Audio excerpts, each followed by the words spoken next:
engines were being cleaned and polished for the day. Bert, who was going out first, had a tall chimney in his funnel to draw up his fire. "We've got visitors today," said his driver. Rex yawned. "We have them every day," grunted Mike. "But these are special," said the driver. "One takes moving pictures, and the other writes books. So mind you all behave." "I don't want to be a moving picture in a book," protested Bert. "I want to stay as I am."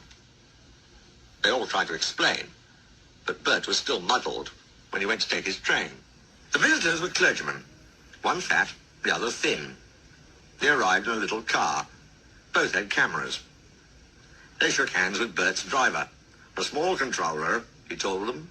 "Says you can ride with me in Bert's tender if you like." "Thank you," they said. "May we come later, please? Just now the sun is shining so nicely that we want to take photographs."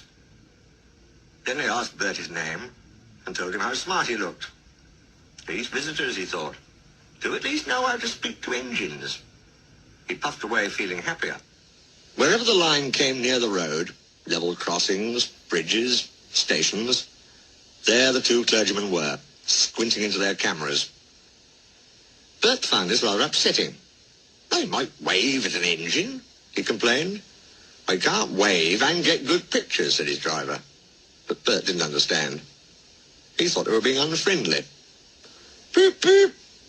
The little car shot past them once more, but Bert made no reply. "They'll be at the lane next." The lane is a side road. It runs for a short distance alongside the railway. There is no fence. It had rained hard in the night. There were puddles in the lane. The thin clergyman sat in the car. The fat one waited with his camera.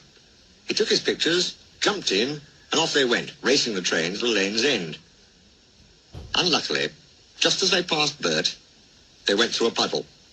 Sloosh! Muddy water splashed over Bert's boiler. "Ouch," said Bert. But the clergymen didn't know. They were ahead and out of the car. Smiling, they waited for Bert to catch up. Bert wasn't smiling. "I did it on purpose," he snorted crossly. "They splashed me! They splashed me!" Bert hissed, rolling into the last station. "Pictures, indeed," he grumbled, running round his train. "I'm a nice picture, covered in mud." He sizzled crossly when the fat clergyman sat in his tender for the journey back. Driver oughtn't to allow him, after what he's done. Suddenly he stopped sizzling and let off steam. Whoosh! "I know," he thought, "how to pay the fat one out. It's a lovely plan. I only wish the thin one was there too," he said. But he said it to himself. Bert ran nicely till they reached the woods. The line climbs steeply here. Bert usually rushes the hill.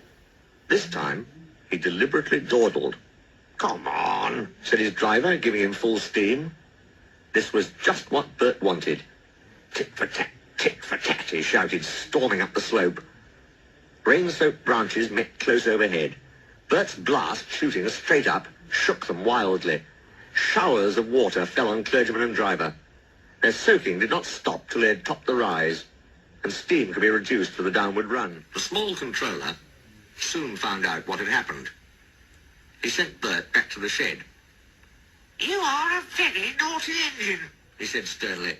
"I won't have rudeness to visitors." "They splashed me," faltered Bert. "I only... That's no excuse. I'm ashamed of you." Bert went sadly away. But he was happy again when Rex and Mike came in. "Those visitors are nice," he told them. "They came and said sorry, and I said sorry too. Then they cleaned me like driver does. They know lots about engines," he went on. "The thin one's writing about me in a book. He promised he'd write about you too." Think of that.